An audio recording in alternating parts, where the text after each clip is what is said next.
Hi, everybody. Welcome back to the Rise podcast with me, your host, Katie Oman, women's empowerment coach, author, and book coach.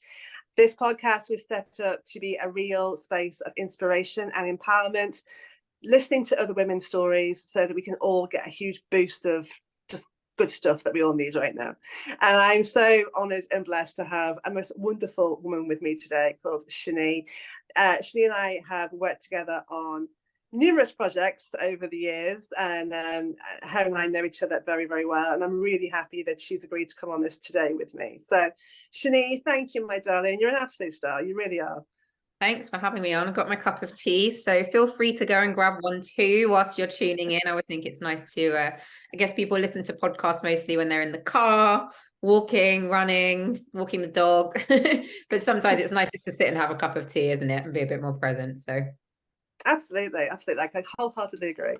So yeah. obviously I know all about you, but for those who watching who may not know much about you, if anything at all, why don't we start by you introducing yourself and telling the world exactly what you're all about?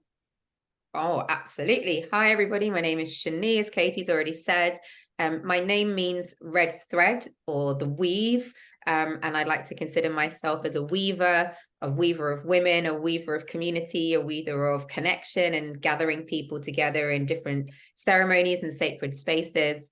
I'm a rebirthing breathwork facilitator, ancestral healer, and feminine awakening coach or feminine awakening guide. Kind of don't tend to use the word coach, but even though I'm a fully qualified coach, because I think what I do goes kind of deeper and beyond just the coaching aspect of it. But yeah, for the purposes of what you might think that I could do, then a coach or a guide are kind of two words that are interchangeable in this sphere. And I really believe in the power of sacred sisterhood. I believe in women, as you do, coming together, empowering each other, supporting each other, celebrating each other, holding each other, nourishing each other.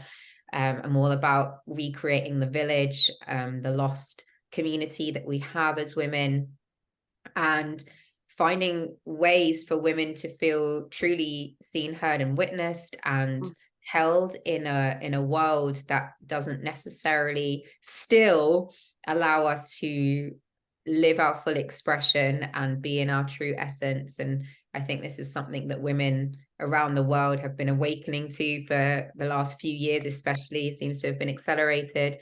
But more and more women are kind of tuning into coming back into their feminine and what that means for them in the world that we live in.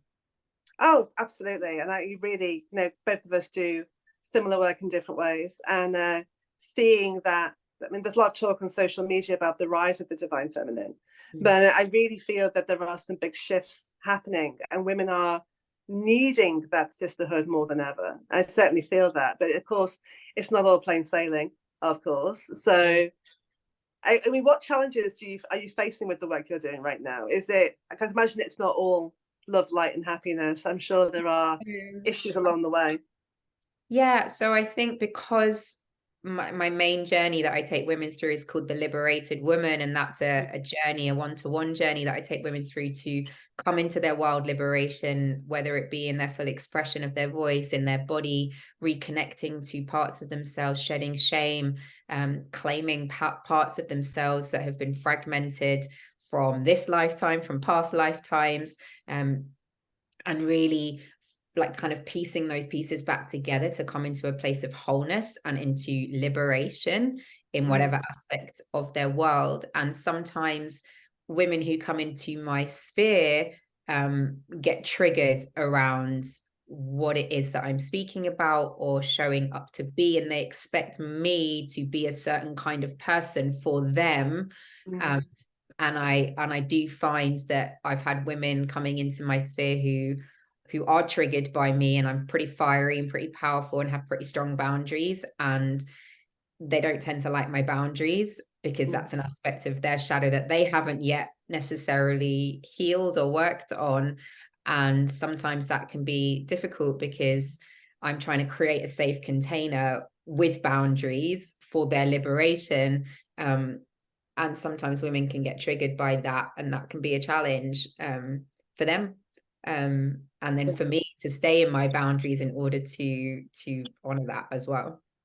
It's not easy at all, and I think that boundaries as a spiritual person and as a woman is one of those kind of last things that we learn, really, and actually should be one of the first things that we learn. And it's not really until we are, it's like nothing changes until something drastic happens, right, in life. And it feels like with boundaries, we always seem to learn the hard way. We never kind of put them in place when things are going well. Always seems to be like you've pushed the limit. Oh, maybe I should have a boundary. Do you know what I mean? Yeah. Or even just learning to assert those boundaries and knowing that you might potentially trigger the other person, but you're still doing it because it's your boundaries. And if you go back on yourself and, like the reason I take women through the liberated women journey is because I've been working on my own liberation for quite a number of years. And part of that was to stop pleasing other people and like, yes, we are here to be likable, but we're not here to be people's best friends. We're here to hold people to a higher standard and to show them another pathway. And through that becomes the liberation. And I remember at the beginning of my journey with this, my spiritual awakening, my feminine awakening, I would work with coaches or women who had really good boundaries, and it really triggered me at the beginning. I was like, wow, like it really put me in my place and triggered me, and they called me out on things that obviously they'd worked on and got to a point, and I was like, wow, they're right, and that really triggers me. And so I think, me now being in that position where they are, asserting those boundaries to women who are maybe still in a phase of people pleasing or not being able to fully express themselves, that can really trigger them. And it's like navigating how to hold yourself in your boundaries while still creating a safe container and supporting the women that come to you and want to learn from you and be in your energy, but knowing where those lines lead and where they like knowing your boundaries in that space. Otherwise it just feels like people are taking from you without that reciprocation. I get that totally. I mean, like I say, we've known each other for a couple of years now, and I feel you're more in your masculine energy than I am. And I know there have been times where I've been kind of, and trigger's one of those words, because triggered kind of makes you feel like, you're going to kick off and you're either going to get really mad or you're going to cry. But I could feel the uncomfortableness because you were much more confident when it came to financial matters than I was. And so that was, but rather than seeing it as like something of a projection onto you and like, how dare she, had the foresight and the wisdom to kind of go, oh, this is an issue for me to work on. But I appreciate that for other people, it's not that easy or straightforward. But that doesn't mean that we should stop being our authentic selves.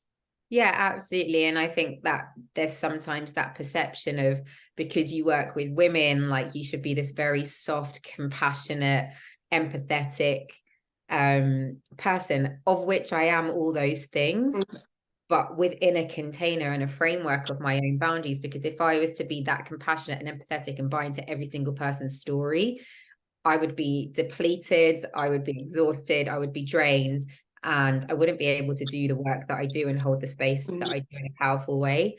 Absolutely. And so that is probably like a challenge that I would say is like a recurring challenge over time as I step more into my boundaries and my power. It's like the women that are kind of not meeting me there or able to see that as more of an inspiration to where they want to be, then they tend to just kind of fall away. And that's okay too. I've been the reverse position, as I said, like where I've been the one really triggered.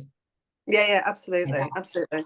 So what do you think that people really misunderstand about you? Now, this can be you personally or the work that you do. Are there people that come with misconceptions about who you are? Yeah, I think people kind of like you just said, I think, yes, I have lived most of my life from a more masculine energy.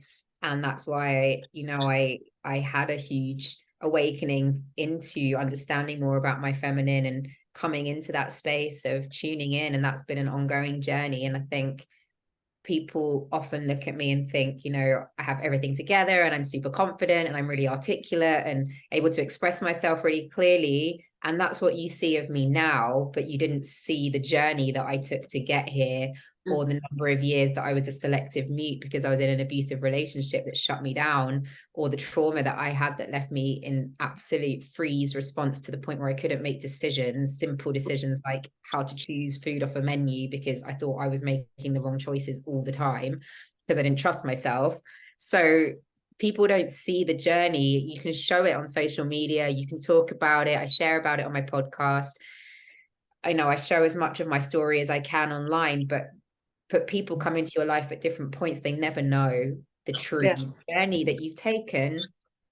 And, you know, there's only so much of yourself that you can show to the public, because whilst being vulnerable and open and raw and authentic, which I believe I am, I'm not going to show them every single moment of me having breakdowns or crying on the floor or, you know, having a healing crisis, because they're my journeys to go through. So I think people might see me as that person who's like always super confident, and to an extent I am, but there's definitely like parts of me, the inner child, that I'm still working on all the time.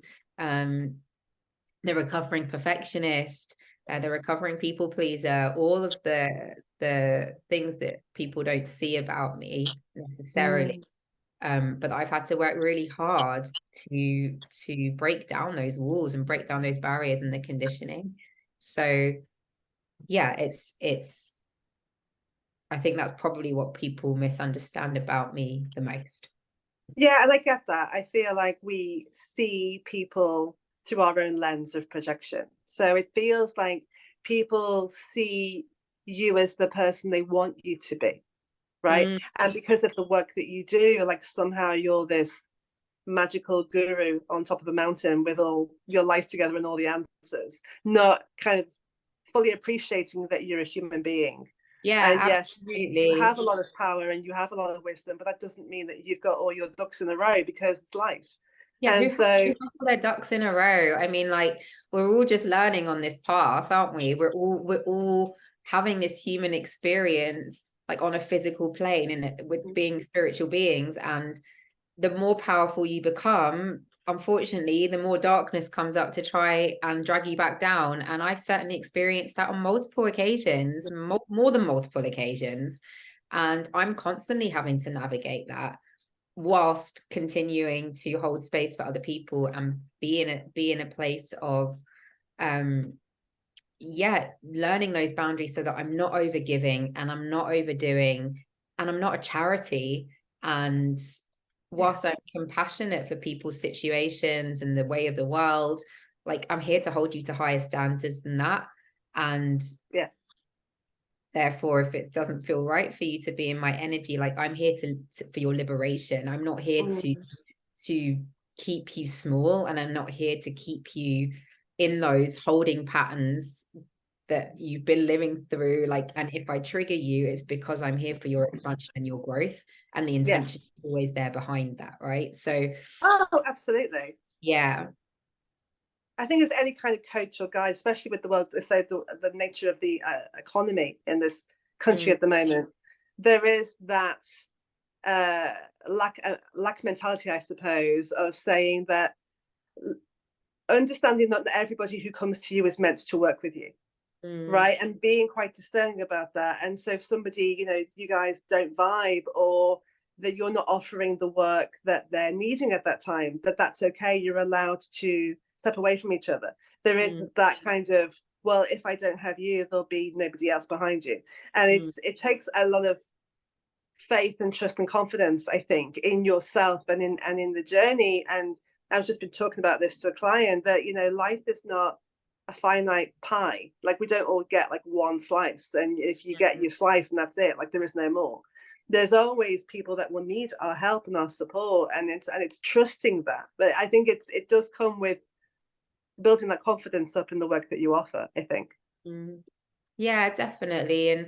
And also, like, your work changes over time, and you evolve, and what you put out there and what you offer changes, and people's needs change, and it's kind of like there's just a lot to keep up with, right? Like, a lot of evolving all the time. And whilst you're evolving and other people are evolving and the world is evolving and technology is evolving, and just kind of trying to not get caught up in like the matrix of it all, and just finding what feels right for you, and following your path. And that's part of the path to liberation, I suppose. Is just, well, I know it's not, I suppose, I know that like part of the path to liberation is not comparing yourself to everyone else's journeys and being like, well, I'm doing things my way, and that's okay, and I'm unique. And as you said, like, you know, someone might vibe with you, someone might vibe with me, someone might not vibe with either of us, and we're not supposed to be here to be liked by every single person, and that's okay. Absolutely. It's not our job to save the whole world. It's too big a job for one person anyway. It's like to understand that there are other coaches and guides and teachers out there, and that's, you know, even if they're doing the same job, we're all doing it to, you know, in a way that vibes with us, and that's okay. So it's, yeah, it can be a lot, because I do think a lot of us do carry that energy of like, I have to help every single person, and I know what I'm talking about, and it's like, you help the people who really need you, and that's okay. Yeah, absolutely. So what has been your biggest kind of, I know it's a big question, but it probably is more than one, but if you had to pick one, what do you think's been your biggest lesson so far on your journey? Oof. I know it's a big question. Yeah, so I think my in like real truth and honesty, which I am. Yeah, like you said before, I see you as more of a masculine energy, but I spent many years living in my wounded masculine energy. So I was like always overgiving. That was part of my like trauma response from my abusive relationship, because he used to call me selfish all the time. So I was like proving to the world that I wasn't selfish by doing everything and being everything to everyone, and volunteering and doing charity work. And I used to do so much to the point where I would like just burn out constantly and then resent it. Hence why I've had to learn to create much better energetic boundaries around people, especially as my power has increased and my psychic abilities have come online. And you know, I use my light language and my energy work to really do a lot of clearing for a lot of people, whether I want to or not. Whether they pay me or not, I'm doing it just walking down the street. So that can take a lot of my energy and my resources. So I think, yes, I lived in my wounded masculine energy for a long time, until I had this big spiritual awakening and understood my cycles in the feminine, and like leaning into what it means to be a liberated woman, a liberated feminine, a divine sacred being. And I suppose on the back of that then is like my journey has been around trusting what the true masculine is, because I lived from a place of wounded masculine for so long. I just assumed and thought that was what the masculine was for many, many years. Obviously, I know that not to be the case, but undoing a lot of the beliefs and the habits and the ways that I would go around doing things. I think my biggest challenge throughout my spiritual awakening and to this day, although I'm so much more further along than I have ever been, is to love my own inner masculine, like from a more present, grounded, sacred space, and not automatically go back to that like overproductive, overdoing, wounded masculine. Well, I think it's the society that we live in anyway, Validation. right? The patriarchy, that systems in the West are very much wounded masculine. Oh, and yeah. there is that energy of like, you know, we have to keep pushing and striving and hustling and on the treadmill and keep going. It doesn't work. And you know, we say that it doesn't work for women because of we're cyclic, obviously, with our 28-day, for the most part, period. I don't think it works for anyone. I don't think it works for I don't men think it works for either. anybody at all. It doesn't work for men either. No, it's a completely broken system. It's a broken system, and men to like, you know, I'm sure you've seen the Barbie movie. Like the main message that have you seen it? Not yet, but I know everything about it. So. Okay, so like for those of you that have seen the Barbie movie or haven't, like actually I know like most people walked away saying, oh, it's a female empowerment film and it's all about like the struggles of women. But I actually saw it from a totally different lens, and I saw it from the struggles of the masculine, because you know, Ken, all the Kens, like in Barbie world, in Barbie land, his only role was beach, like, which meant that he stood on a beach looking handsome, right? So when he came into the real world and he found out about the patriarchy, he was like, oh, I'm absolutely superfluous and useless here. And actually, like, I think a lot of men do feel that way. They do feel useless, they do feel superfluous, and there's been a huge imbalance. And like, there's this, like, men don't think they're enough either, and they're just measured on the worth of like how much money they earn or how successful they are. And it's exactly the same as the wounded masculine that women experience. So it's the same energy, it's the same core wounding, right? Yeah. So I actually agree. Like, it's, yes, of course, women are worse off still living in this world. But definitely men are suffering from that too. Mm. And they also feel like they need to be all of that for women. So, or they just feel superfluous and useless. And what's the point of us being here these days? And I think that's like, we're trying to find that balance all the time, aren't Yeah, we? Leaning absolutely. in, trusting that the masculine does his job and is able to be who he wants to be, and supporting that and not pulling him down and treating him like a little boy, whilst at the Mm. same time like honoring the needs of the feminine. And I think honestly that's probably the biggest challenge. That's the I big totally agree. I totally agree. I think that, it's a lot of people feel misplaced. And obviously, like I say, there is this real view of feminism, which I've witnessed many times, that we are men hating women.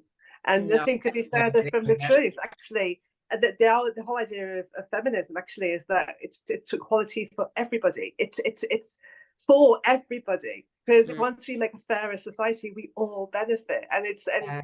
getting that message out, because of course it's been spun so many times as, bra burning, men hating, shouting, whatever, banshees. And Well, it's I like, think I think anything with an ism is yeah, always like an extreme form of the ideals that it originated from. So yeah, I definitely don't buy into man hating or like bra burning. I think like I'm here for the for feminine wild liberation. But as you said, that benefits the masculine. Part of that wild liberation is honoring your inner masculine. Like, that's yeah, the whole point of it. So it's like, so yeah, I really feel like yeah, we're here for when women are liberated, like, everyone's liberated, you know. absolutely. I thought of a question that I actually wrote down on my list, but I think it's an interesting one to ask you specifically. Do you think that a lot of women have very who are do have this issue with the masculine energy in and of themselves, end up projecting that outwards and have quite challenging relationships with men in real life? Yeah, definitely. Yeah, Okay. definitely. And it depends where it comes from, like, for me, it came from my father wounding. I mean, we're talking about this lifetime, let alone all the other things I've experienced in multiple lifetimes. But sure, in this lifetime, it was definitely like my father wounding, like my lack of, my father not telling me he loved me or he was proud of me, and me always constantly trying to prove myself to him, and then outsourcing my power to these men who were like absent and non-committal because that's what my dad was, Yeah. you know.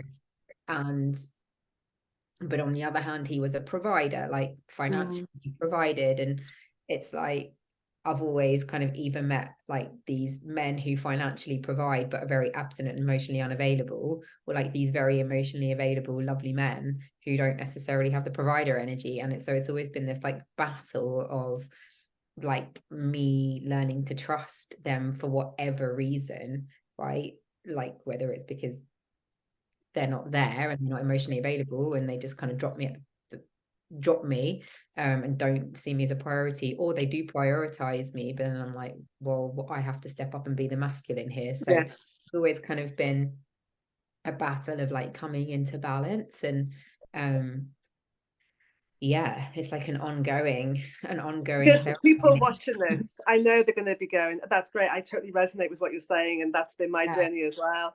And so the question, I can hear it it's like, how the hell do we do that? So I suppose the question is, what's first? And is there a first? Is it chicken and egg scenario? Do we heal the masculine within ourselves to have better relationships with men? Or do having better relationships with men heals the masculine within ourselves? Or is it both?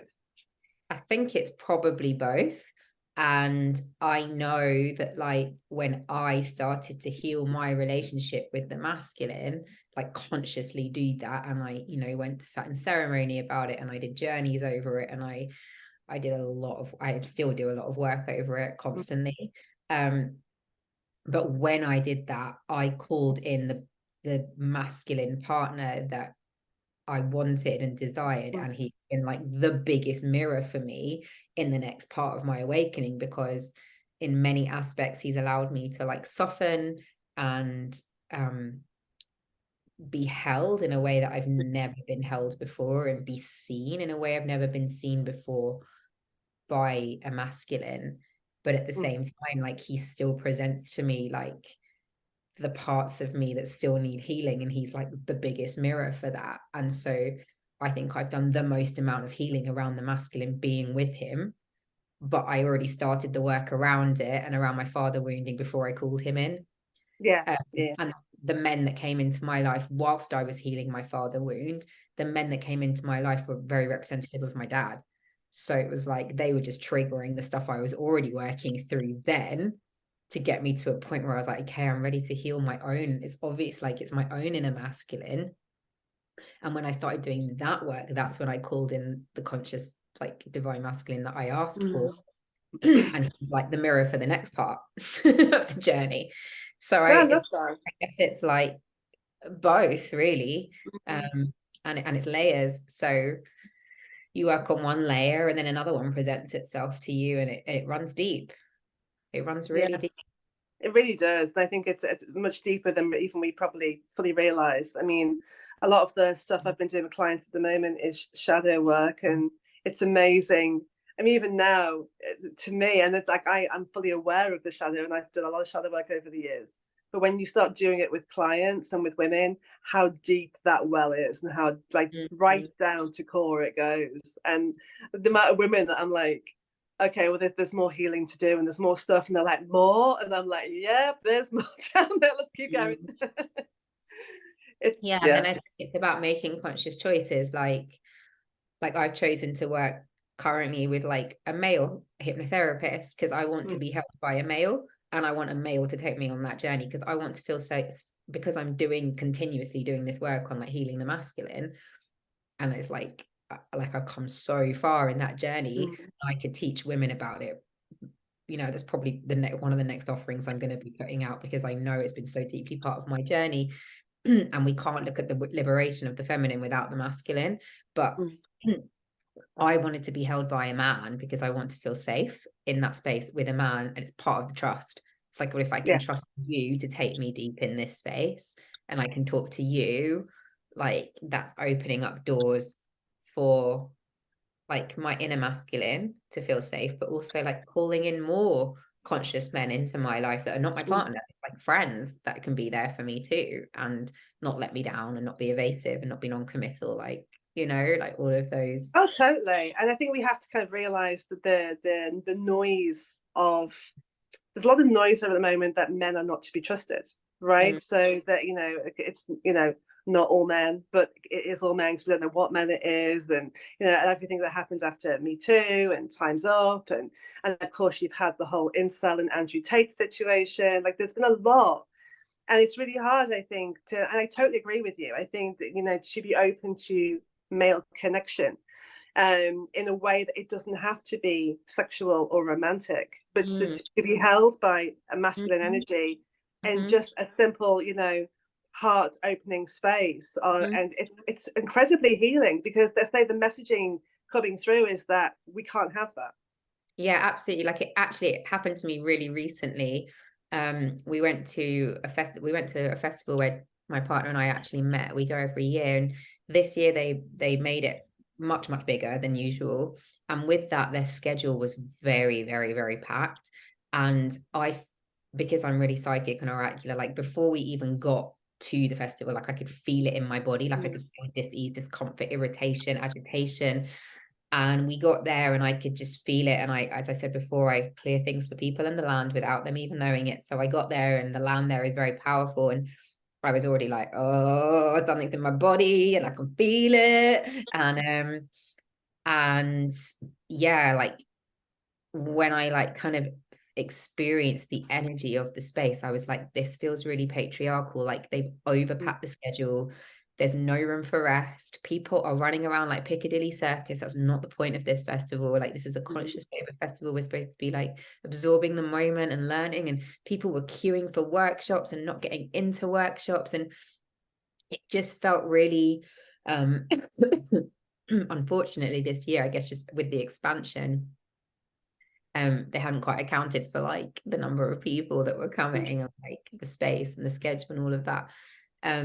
And I left feeling extremely depleted. But one of the things that I truly called in, like whenever I go to a festival like that, I always have an intention, or my partner and I have joint intentions, and our intention was to deepen our power, like to know our power better. And I was like, why am I gaslighting myself? Like, I know how I feel here. And like, people, the more I spoke to people, the more people felt the same way as me. And I was like, why do I need to verify how I feel? Like, why am I gaslighting myself? And it's that inner like critic, that inner wounded masculine that's like beating yourself up or gaslighting yourself for not being enough or doing enough, or like, you know, knowing your truth. And whilst I was there, actually on the first night, I lost my partner. I didn't know where he went, and it was like there was like 8,000 people there.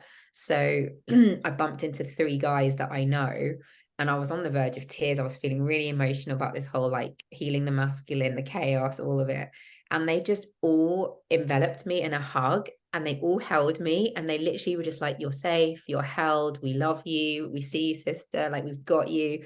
And it turned into this whole beautiful, like, I don't know how long we were there, but it turned into this whole beautiful healing transformational experience where like I was like, thank you so much, like you don't even know how much I needed you in this moment. Like, I was just going through a journey around like not trusting the masculine and the chaos and the disarray, and I'm feeling really discombobulated, and here you are, like you held me and you felt so safe. And you know, I was saying to them, like, I can't remember exactly how it unfolded, but I was asking them questions, and they were sharing like, or, you know, we feel so guilty because we look at other women that aren't our partners and how that makes us feel. And I was like, no, it's okay, you're allowed to look at other women, like it's part of your desire. Like, they were like, oh, it's okay. Like, we were just kind of like healing each other, because then they said to me, what would it feel like if you trusted the masculine? And I just kind of like flopped my arms and was like, oh, it'll just be like total surrender. So they all lifted me up and held me, and I just like flopped back and just allowed myself to be held by these 3 guys. And I said to them, how does it feel to be trusted? And they were like, oh, it feels really powerful. It feels really good, like that you trust us as the feminine. But then they were like, but we couldn't do this alone. Like, there was 3 of them holding me. So they were like, no, but I couldn't do this alone. I need my brothers. And I think that, again, like, men need their support system the way that we need our sisters. Like, they need it. And they were like, it feels really good to be in a group of brothers that we can then hold you, but we can't do it alone. And then I was like, wow, so it's really difficult for the man to feel like he can provide for a woman just on his own. They were like, yeah, I don't think I'm enough to provide for one of them's married, one, you know, they're like, I don't think I'm enough for my wife. I don't think I can provide for her. Like, I'm not enough. Like, I need other people around me. And I was like, oh my goodness, like, we're all, this like masculine wounding lives in all of us. It's not just me. Like, of course it lives in all of us, and it lives in men too. And it was just this really powerful moment. It was like the first night of the festival, and it kind of continued over the course of the festival. And we went to another little gathering the next weekend, and I bumped into a guy there that I know, and same thing, he just sat and listened to me for like half an hour, like didn't say a word. Like, I just chatted for half an hour, and then he asked me like 2 really pertinent questions, and I was like, wow, like, you truly listened to me. And he was like, yeah, it's a non-negotiable that I listen to you, that I hear you. And I was like, yeah, but women are not heard. Like, you don't understand how hard it is to be heard by a man. Like, this is like a big deal for me. Like, you know, and I truly believe in women being seen, heard, and witnessed by other women, but like by men too. Really beautiful moment. And I was just like, my next intention is just to call in like more conscious men that are my friends, like, can just hold that space for me, that are not attached to me in the same way as my partner. And like, the expectations that you have in partnership is not the same as from your friends. So it was a really like healing experience for me, like as part of It my feels journey. like it sounds incredibly transformational and really beautiful. And I to experience that as somebody who is trying to heal their own masculine energy, it was just I'm so happy that you were able to have that, because it showed you, I suppose, what is possible when you Yeah. allow, when you surrender, when you trust, and Mm. what beauty and what strength can come from that space for everybody involved, right? Yeah. So it's not like you're going, okay, well, I'll take a step back and let you, everybody felt there was a real sense of equality and equity in that space. It sounds Definitely. beautiful. Yeah, definitely, for those men as well, that like they held me at the right Mm, moment. I provided them with like relief as well from like some yeah, of the guilt or the feelings or the thoughts that they've been feeling too. So yeah, it was really beautiful. I love that. I love that. I think it's, I say, as a woman who hasn't experienced that in her own life yet, Mm. it just, I think it feels like a real mental and energetic shift, like of what is possible, away from the white noise narrative that we're being given about men as women, to say that there is a way more possibility here for our own healing, everyone's healing, if we allow and are open to it. And I feel shift, and I hope other people watching this can feel that too, because it is very deeply powerful on a very core level, Yeah, definitely. And it's like, it's kind of not their fault either. Like the Ken from the Mm, Barbie movie, like it's not his fault. Like it, like he had like a t-shirt at the end that said like, I can enough, like I am enough. Because he was like, it's Barbie and Ken. And she's like, what if it's Barbie and it's Ken? Like you're not just like part of me. Like mm, what if you had equality too? And I actually really took that away like from the mm. film more than the feminine empowerment piece, because I kind of really, that was quite obvious. But Yeah, I think yeah, yeah.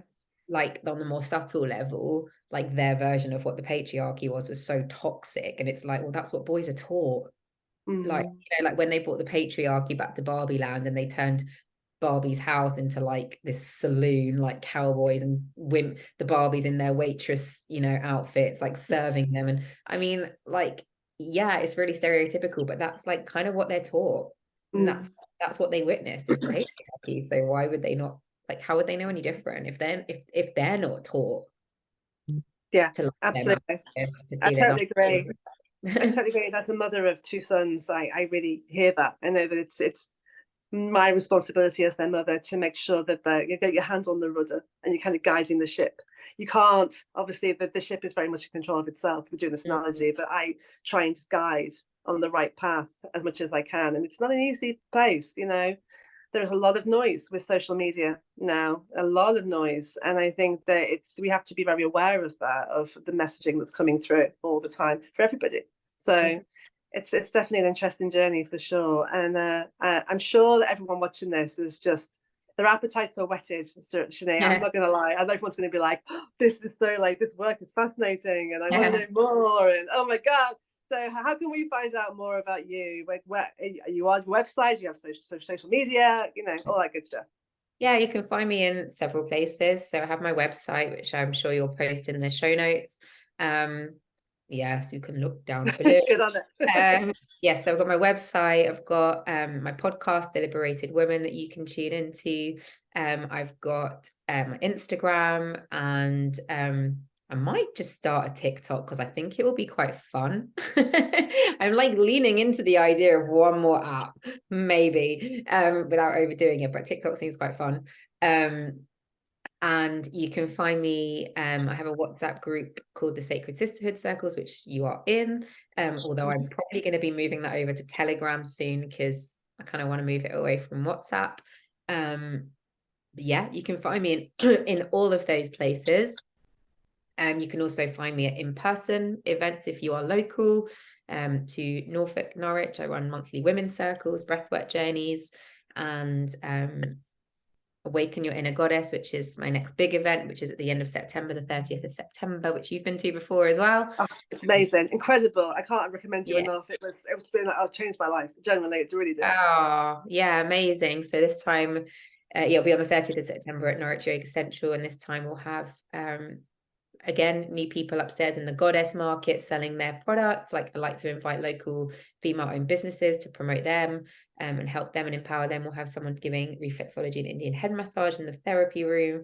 And then we're having someone to hold a crystal workshop this time. Ooh, nice. a little bit of breath work, opening ceremony, and an ecstatic dance again as well. So we're just slightly changing it up this time. Lovely. Yeah. Beautiful. Shani, thank you so much. I knew it would be. I knew it would be a really fascinating, in-depth conversation. And yeah, I mean, even I feel like I've learned something today. So thank you so much, my darling. Just honestly, I see you and I honor you. Thank you for being here with me. Me too. Thanks, Kate. Thank you. Thank you, everybody watching this podcast, and tune in soon for even more episodes. Sending lots of love, and I'll speak to everybody soon. Bye.